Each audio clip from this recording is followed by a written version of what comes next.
আপাতত স্থগিত রাখা হোক এসআইআর। বিএলওদের দুর্দশার কথা উল্লেখ করে নির্বাচন কমিশনকে চিঠি লিখলেন মমতা বন্দ্যোপাধ্যায়।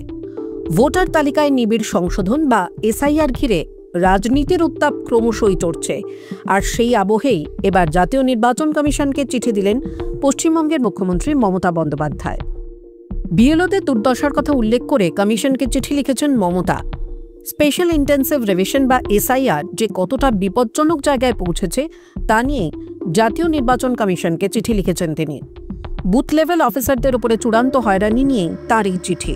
জলপাইগুড়ির মালে বুথ অফিসারের মৃত্যু নিয়েও জাতীয় নির্বাচন কমিশনের দৃষ্টি আকর্ষণ করেছেন মুখ্যমন্ত্রী। জাতীয় নির্বাচন কমিশনার জ্ঞানেশ কুমারকে ওই চিঠিতে মমতা বন্দ্যোপাধ্যায় যা লিখেছেন সেখানে তার বক্তব্য, উপযুক্ত প্রশিক্ষণ ছাড়া জোর করে চাপিয়ে দেওয়া কাজ বন্ধ হোক। মানুষের ওপরে কাজ চাপিয়ে দেওয়া হচ্ছে, পরিকল্পনাহীনভাবে আধিকারিক ও মানুষের ওপরে কাজ চাপিয়ে দেওয়া হচ্ছে, যা খুবই বিপজ্জনক। বিএলওদের পর্যাপ্ত প্রশিক্ষণ দেওয়াও হয়নি। এত কম সময়ের মধ্যে বিএলওদের ওপরে অবাস্তব কাজের চাপ, সাধ্যের ঊর্ধ্বে গিয়ে তাদের কাজ করতে হচ্ছে। পর্যাপ্ত সময় দেওয়া হোক এসআইআরের জন্য, অবলম্বন করা হোক সঠিক পদ্ধতি। এসআইআর নিয়ে একাধিক আত্মহত্যা, মৃত্যু, অসুস্থ হয়ে পড়ার মতন ঘটনাও ঘটছে, যা বারে বারে খবরের শিরোনামে উঠে আসছে।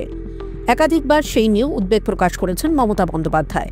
গত 10ই নভেম্বরও তিনি জানিয়েছিলেন এসআইআরের নামে সুপার এমার্জেন্সি করা হচ্ছে। তাকে বলতে শোনা গেছে সরকার যাতে কাজ করতে না পারে তার জন্য ঘুরিয়ে সুপার এমার্জেন্সি করছেন।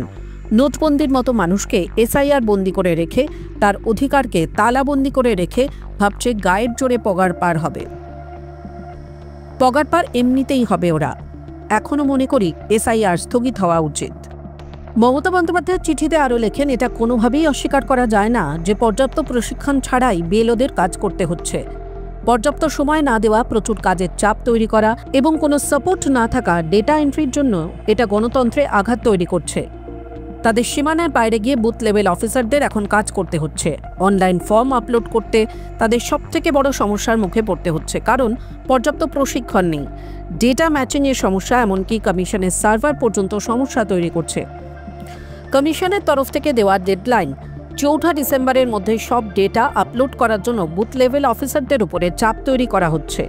ভুল বা ঠিক যাই হোক না কেন সেই ডেটা আপলোড করতে হবে। এতে বৈধ ভোটারদের বাদ পড়ে যাওয়ার ঝুঁকিও থেকে যাচ্ছে ভোটার তালিকা থেকে।